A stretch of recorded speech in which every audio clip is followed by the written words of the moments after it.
Hey everybody, Blind Modeler is back. So what I have here is an Athearn Genesis GP40-2, and they made a few of these with DT&I, and this particular one is a Phase 3 that is a ex-DT&I in Grand Trunk.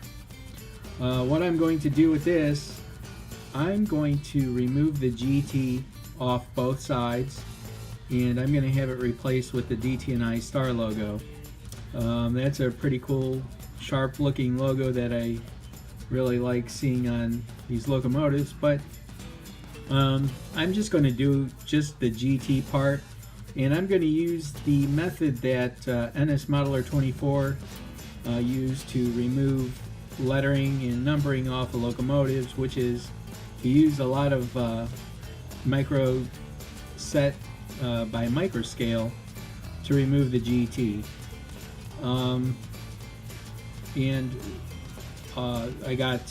I managed to find some of the star logos. I got a set from Herald King and microscale. I'll probably use the microscale set.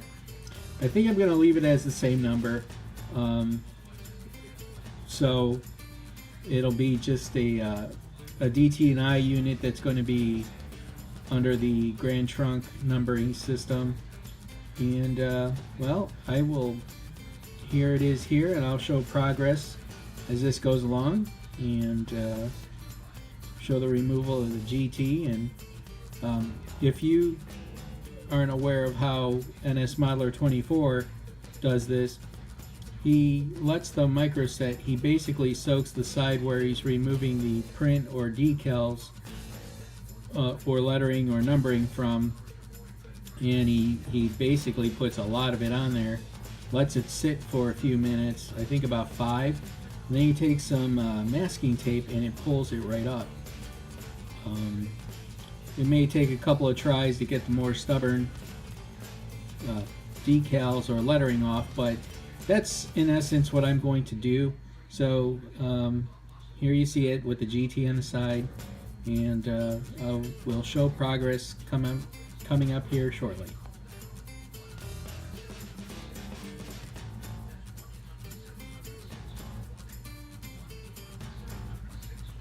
So here I am in process of the applying the microsol to the GT emblem, and using this brush and just soaking it. Wait a few minutes, then soak again, and it should start coming up pretty soon. I take a roll of masking tape, press it on there, and then I grab some forceps or curved needle nose tweezers and really rub the tape in there so it grabs a hold of that paint and just pulls it off, the paint or the decal. It's an actual decal. So that's me in process, and I'm going to show you the other side. And here's the other side of the locomotive. It's just about done. Probably do it a few more times on this side just to make sure I get all the white remnants off of there. And there you have it. That's this is, like I said, NS Modeler 24. He uses this process to remove lettering, and as you can see here, works pretty well.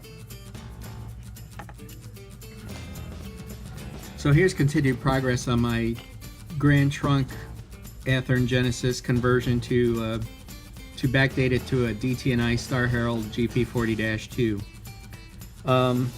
So far what I've done is I removed the old beacon that the Athearn Genesis unit had, and one of the, I guess these are nice models, don't get me wrong, but they decided to put the beacon on the back end of the cab, and the proper placement is supposed to be over the headlight.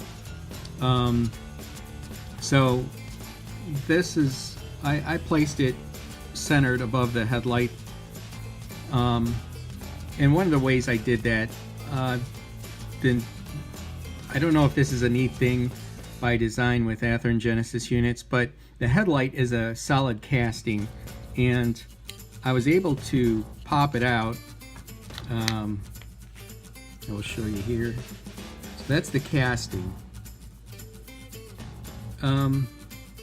If you're very careful with removing the cap, you're able to get to some of these parts on the inside. So there's the casting. I decided to file the back side of the casting a little bit, the top back, so that way after I installed the beacon, I'm going to install LED lighting with a 0402 LED pre-wired and wire it through. That way when I filed with the filed back of that casting, it won't pitch the wires, or it won't pinch them so much that it'll break them. So there's the hole for the casting. I've done shell scale decals. They're just blank white number boards, and if you're careful enough and you center them properly, you can still have that black gasket outline on the number boards. So that's what I'm doing here. I'm going to renumber this to 425, which has the star logo, and as you see, the horn's been removed until I get the casting put in place. I won't install the lens till I get some weathering on this. But here's the Athearn GP40-2 with the Grand Trunk Herald removed. I'm going to be doing some touching up as far as blending in the paint. As you can see, the center section's blanked out with a fresh coat. So I'm going to try to match everything up together. So there's that. The method I used to remove all the lettering was one done by NS Modeler 24, which involved using microsol, plenty of microsol, and using masking tape. So it did a pretty decent job of that, and these are the results.